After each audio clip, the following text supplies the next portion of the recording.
Coming to you from the University of Minnesota, Rochester, our town.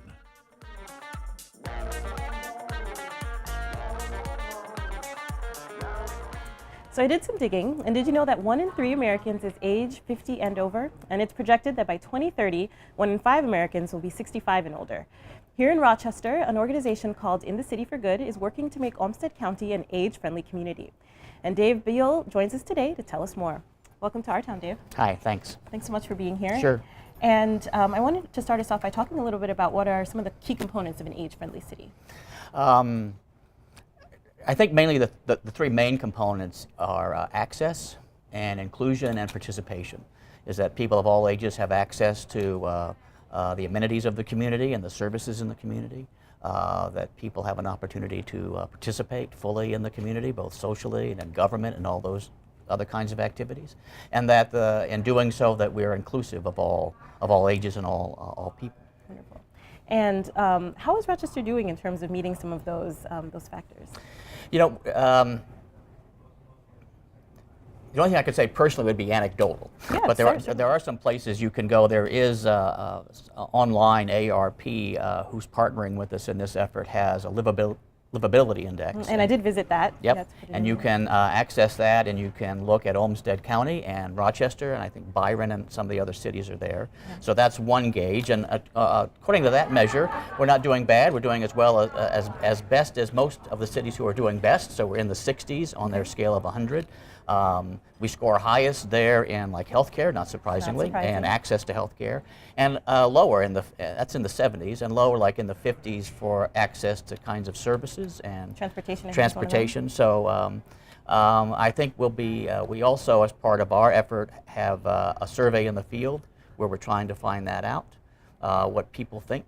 Can you tell us a little bit more about that survey and what it's going to be used for? The survey is going to be, the survey is part of the process of applying to become part of the network of age-friendly communities, which is what we're involved in.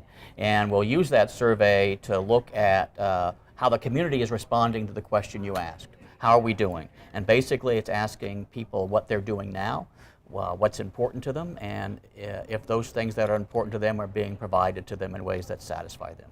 And that network is through AARP. And can you talk a little bit about what that collaboration will look like, and if they're part of any other networks, I guess internationally? Sure. The Age-Friendly Community Initiative or movement is originated with the World Health Organization in 2006. And I believe it was in 2012 that AARP became the affiliate of that international organization in the United States. And so we're working with AARP, and they call it the Network of Age-Friendly States and Communities because some states have joined. And basically, they provide resources and tools to help organize the community in ways that help it become more age-friendly. And what are some of the benefits or opportunities that being part of this network would provide? The main is access to resources, access to other cities that are doing it, access to mentorship programs. AARP has provided us in some of our initial efforts with some resources that we're able to make use of, access to a lot of tools to helping organize and pursue the effort. I think it's important to know that joining the network is not a designation. Mm-hmm. You don't become an age-friendly community. You don't get a sticker for the window at City Hall. But what it is, it's a commitment by elected officials to engage in a process that helps ensure that the community is age-friendly. Okay. And are there, I mean, this movement has been going on for a while, mm-hmm. And there's been certainly a lot of support for it. But there's also been, some conversations around how it might.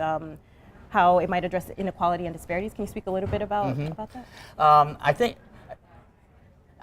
don't think there's anything unique about age-friendly or unique about disparities that would protect. I think the issues that one addresses when one's looking at inequalities and disparities are the same mm-hmm. for people no matter what their age are. If you've lived your life in poverty, it doesn't get any easier as you get older. And so those kinds of issues across the areas that the age-friendly network looks at will come up.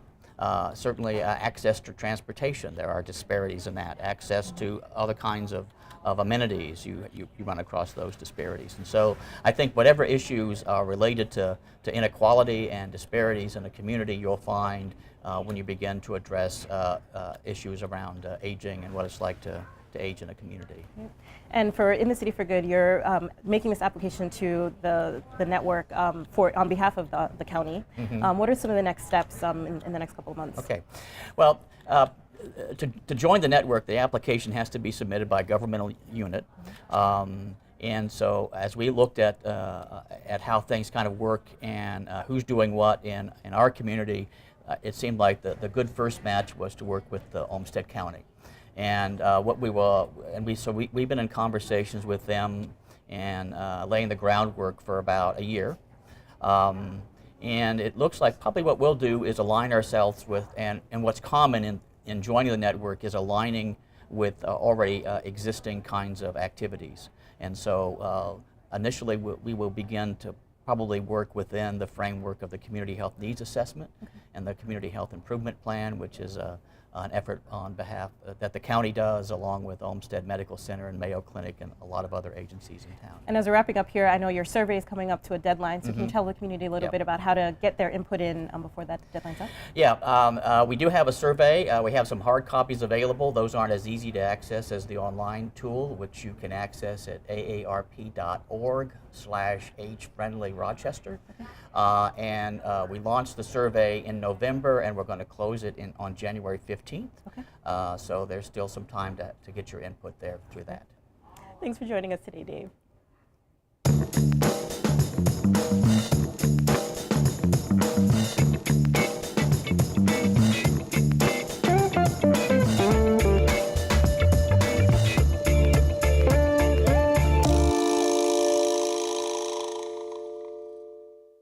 Our Town is brought to you in part by the following amazing people and organizations: the Minnesota Arts and Cultural Heritage Fund, and the citizens of Minnesota.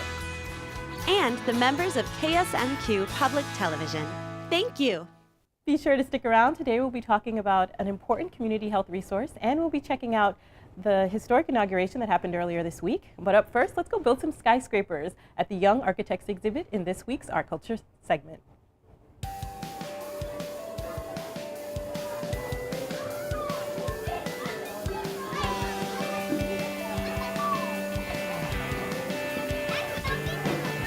I get to have fun coming to work every day.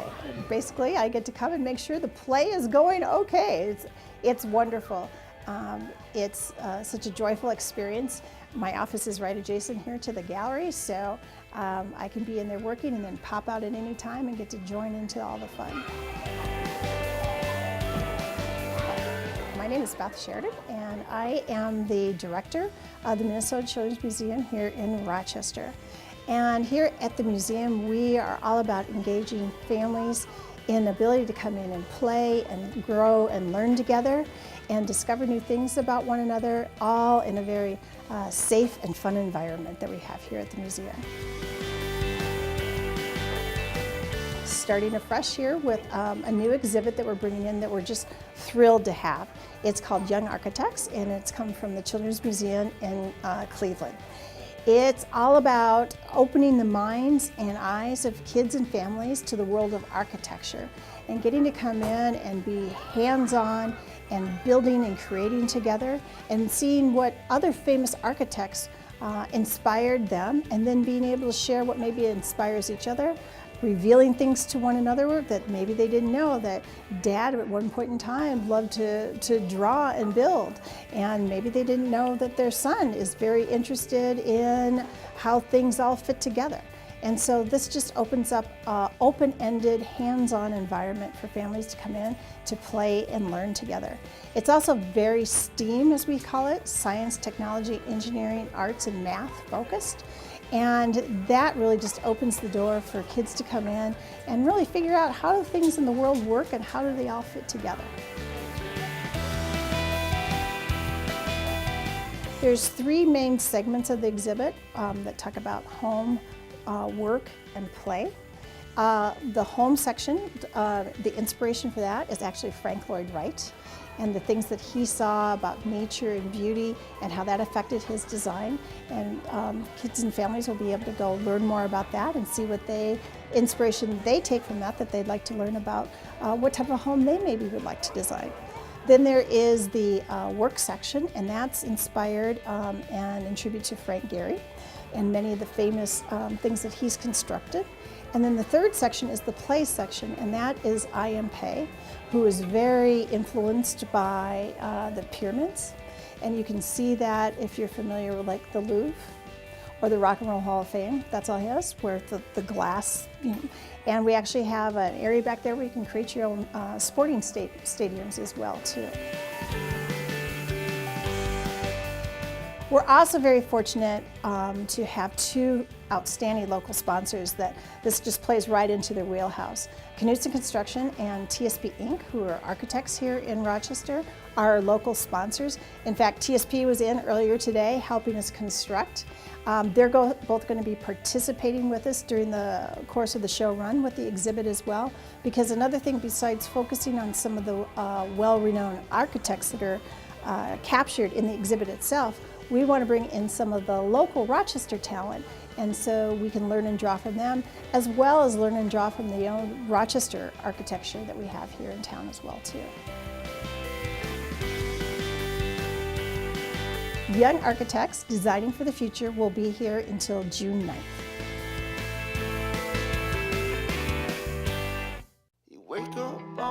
Our town. It's all about you, Rochester. Send us a picture of your favorite feature of Rochester. Rochester at KSMQ.org. When the anger wells inside of you, just make sure that you know where it's directed to.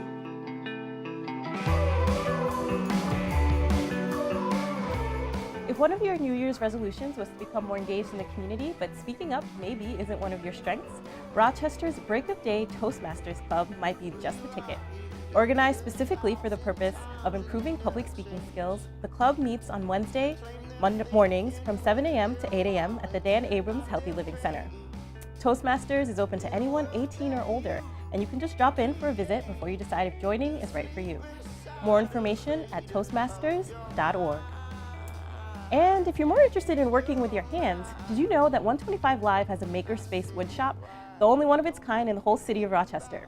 This 1,600 square foot space is home to all the tools necessary to become a successful carpenter.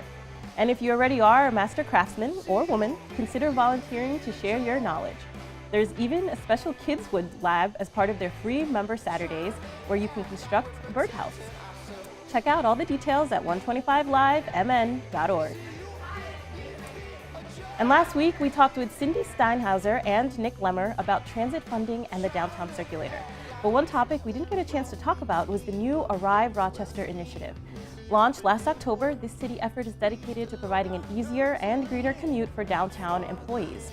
Whether it's carpooling, transit, biking, or walking, they work directly with employers to forge a path to better transportation options for Rochester's commuters. Want to learn more? Check out arriverochester.com.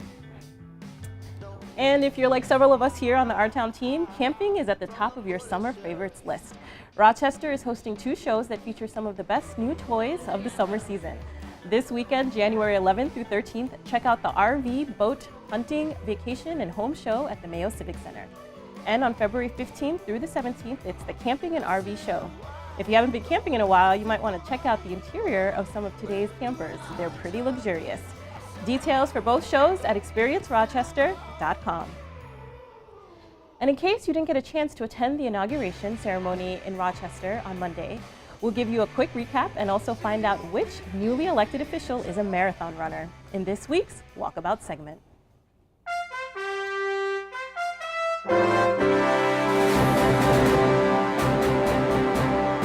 This is Danielle Teal with Our Town Walkabout. We're at the Mayo Civic Center right now, about to interview the new mayor and 2 new city council members at the Rochester City Inaugural. How did it feel today being inaugurated for mayor? Super exciting. This is just, my heart is just full. It's great to have so many friends and family here to join in the celebration. How are you feeling right now? Oh, fantastic. We have a lot of family and friends here and a lot of hard work, and it paid off. I appreciate it. Oh, I'm excited about it, but I'm also a little nervous about it. It's a lot of responsibility. Well, I've run for 4 times for the city council here, and I've always go never, never, never give up. And I run marathons, and you just put your work in and keep going, and I'm very humbled today. It's such a neat thing to be here. I'm not one of those people who says I know exactly how things should be run, so I'm in it for some learning, but also try to draw the right people in with the right opinions, and I'm hoping to be a part of that for our city. Okay, what is one thing that you did not share in the campaign that people don't know about you? I think you know everything.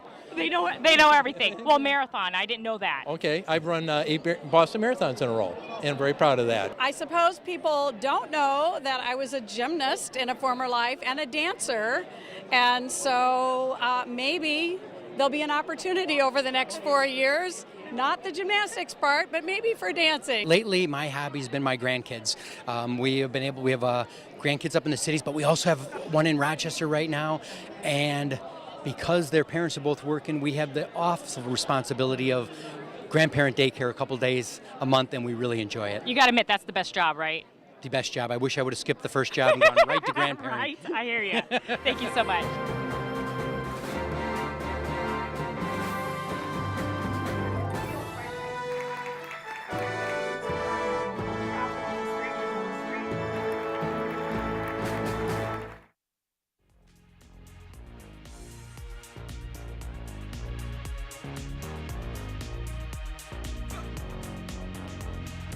Rochester is often referred to as the Med City, and for good reason. And while the Mayo Clinic is often the center of conversation around health and wellness, our guests today are here to tell us about a community health center committed to serving the entire community, especially those that are overlooked and underserved. Dr. Stephanie Price-Lowe and Christina Fernandez join us to tell us more. Welcome to our town. Thank you. So I'm wondering if you could just tell us a little bit about what a community health center is. Sure. So community health centers are community-based nonprofit organizations that work to provide comprehensive, culturally sensitive care to patients regardless of their ability to pay. And what's unique about community health centers, not only do we take care of underinsured and uninsured patients, but we really provide integrated services, so access to mental health, really helping patients navigate social needs in the community, access to MNsure navigators to set up insurance needs. So we really provide more than just the patient encounter. Sure, and some of that integrated care seems like it addresses some of what's being called very fancily the social determinants of health. Correct. Can you talk a little bit about how that kind of impacts the work that you do and shapes some of the patient care that you deliver? Definitely. So social determinants of health really is saying that we aren't just our biology, right?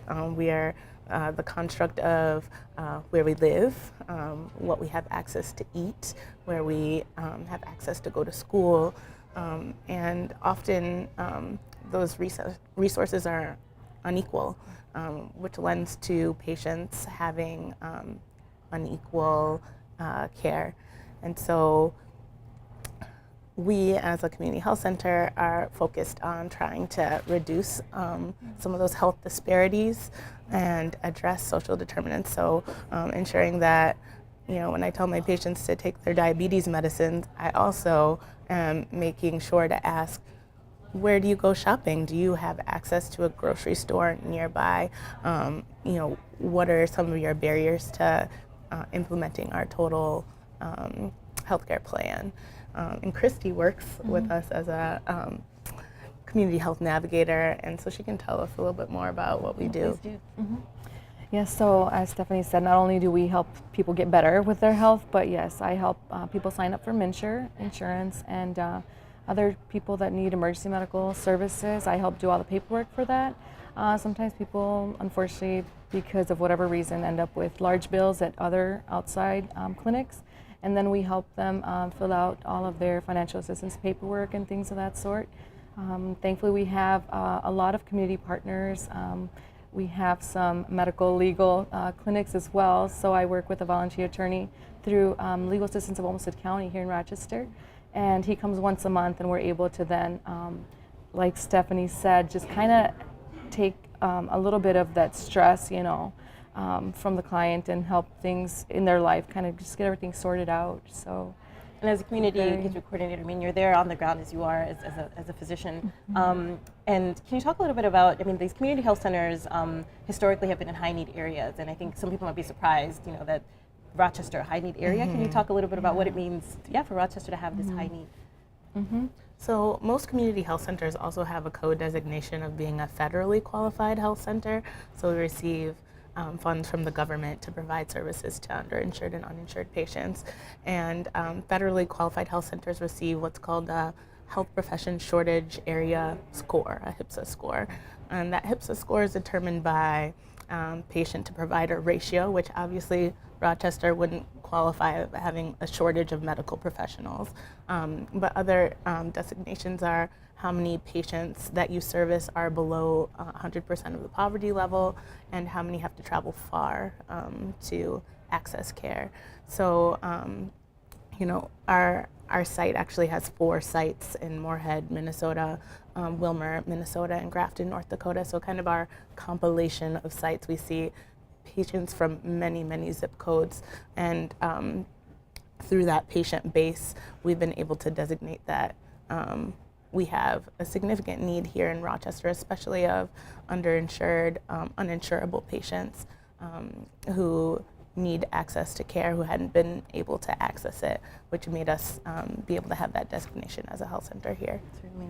And it was previously called the Migrant Health Clinic, is that correct? Correct. Can you tell us a little bit about, the migrant health work that you do continue to do as part of your services? Yeah, so migrant health workers still do comprise a big majority of our patient population. They work in the farms surrounding Rochester often. And we do take our mobile unit out to farms to set up clinics to see patients who aren't able to come to us. So we've developed certain relationships with farms that we'll go to.